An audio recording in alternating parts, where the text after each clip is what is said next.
Hello guys, good morning. आइए देखते हैं कुछ एनेस्थीसिया के practice question, time based and कुछ सर्कमस्टांसेस कहाँ पे कैसे यूज होते हैं। पहला question, a healthy 20 45 years old healthy 20 45 years old is having a needle thyroid biopsy. ठीक है, उसको नीडल थायराइड बायोप्सी हो रही है। द एनेस्थीसियोलॉजिस्ट का तो जिक्र हो गया। Begin to prepare the patient for the surgery at 9 AM। Anaesthesiologist ने प्रिपरेशन स्टार्ट कर दिया सर्जरी के लिए 9 बजे। उसकी क्या होनी है? थायराइड बायोप्सी होनी है। The surgery began 9:15। उसने 9 बजे स्टार्ट कर दिया था, लेकिन डॉक्टर ने सर्जरी 9:15 पे स्टार्ट किया एंड एंड 9:45। सर्जरी 9:45 पे खत्म भी हो गई।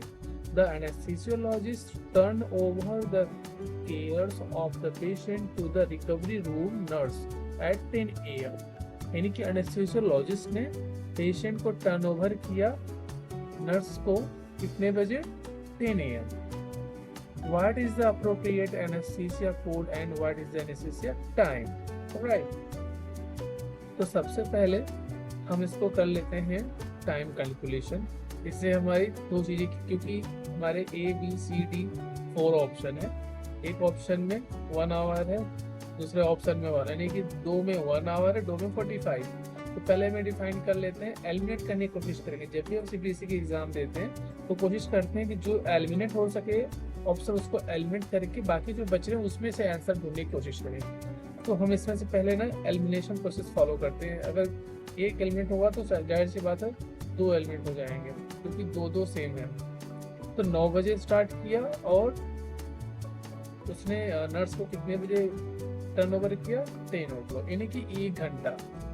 तो इसमें से 1 आवर A ऑप्शन है और D ऑप्शन है। राइट। तो इस सिचुएशन में हमारा का 45 मिनट जो है हट जाएगा, यानी कि B C जो है एलिमिनेट हो गए। अब बचा हमारे पास 320 322। अब ये देखना है कि ये 320 अब 1 आवर से क्लियर हो गया। अब 320 322 है क्या? राइट। तब आइए हम देख लेते हैं 320 322 है क्या। 320, ठीक है। Anaesthesia for all procedures on oesophagus, thyroid, larynx, trachea, lymphatic system of the neck, right?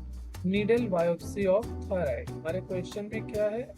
needle biopsy of thyroid, right? तो यहाँ पे हमारे पास जो क्वेश्चन 320 बचा और 322, 1 आवर तो क्लियर हो गया। अब 320 322 में हमने देखा 320 में anaesthesia for all procedure of esophagus, thyroid, larynx, trachea, lymphatic system of the neck, not otherwise specified age 1 year of the older। यानी कि अगर कुछ स्पेसिफाइड नहीं होता कि बायोप्सी एग्जैक्टली इनमें से कहाँ हो रहा है, तो उस सिनेरियो में हम 320 लेके चलते। और अगर वहाँ पे एज का भी कुछ मेंशन होता हमारे क्वेश्चन में, जिस तरीके से 45 ईयर लिखा हुआ है, तो यहाँ पे क्या है? एज 1 ईयर एज और ओल्डर। लेकिन हमारे पास पेशेंट की एज क्या? 45 है। और दूसरी चीज, अब उसकी हम पेरेंट कोड में देखेंगे तो needle biopsy of thyroid, needle biopsy कहाँ हो रही है? इस CPT के साथ। तो इस सिचुएशन में हमारा करेक्ट CPT क्या होगा? 322। तो हमारा राइट आंसर हो जाएगा D ऑप्शन। तो गाइस देखा आपने एलिमिनेशन प्रोसेस कितना काम आता है। तो B और C टाइम बेस्ड एलिमिनेट हो गया, ठीक है। बाकी जो बचे उन दोनों CPT को हमने प्रॉपर मैच किया। 320 नॉट स्पेसिफाइड था, अब 22 में प्रॉपर दिया हुआ है। क्या दिया? नीडल बायोप्सी ऑफ थायराइड, जैसे कि यहाँ पे नीडल बायोप्सी थायराइड। परफेक्ट। आइए सेकंड क्वेश्चन देख लेते हैं। A healthy 11 month old patient with bilateral cleft lip and palate undergoes surgery। The surgeon perform a bilateral cleft lip repair single stage। अब वो कह रहा है कोड द एनेस्थीसिया सर्विस। अब इसमें सबसे बड़ी चीज है, हेल्दी पेशेंट है, वो भी 11 साल से 11 महीने का बच्चा है, ठीक है। तो हेल्दी है तो जाहिर सी बात है P1 जाना है ना। अगर आपके इस क्वेश्चन में P2 P3 का, क्योंकि आपके क्वेश्चन में कहीं जिक्र नहीं है, तो ये मान के चलना है कि हेल्दी का P1 तो जाना है और सब में जा रहा है, तो उसका काम खत्म हो। अब सिचुएशन ये बनती है कि हमारे 2 CPT में जो है 99100 लगा हुआ है और 2 में नहीं लगा हुआ है। तो हम पहले इसको एलिमिनेट करते हैं। अब 11 मंथ का बच्चा है, तो जैसा कि हमारा पहली गाइडलाइन के हिसाब से यंगर देन और ओल्डर देन का 1 साल से नीचे और 17 साल से ऊपर के लिए हमारे पास सीपीटी कौन सी है, कुछ सर्कमस्टांसेस के सीपीटी जैसे 99100 वाली सीपीटी मैं आपको दिखा देता हूँ एक बार और। ये देखो है ना, ए है 99100 एक्सट्रीमिटी यंगर देन 1 और ओल्डर देन 70।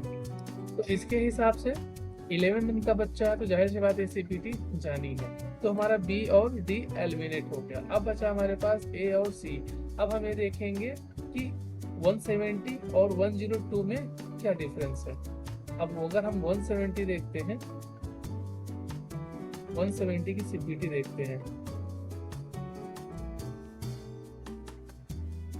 ये है आपकी anaesthesia for intraoral procedure including biopsy not otherwise specified, right. लेकिन यहाँ पे क्या स्पेसिफाइड है, कैलप प्लेट रिपेयर हो रहा है। और 102 में देखें अगर हम, तो 102 में साफ साफ लिखा है anaesthesia for procedure involving plastic repair of cleft lip.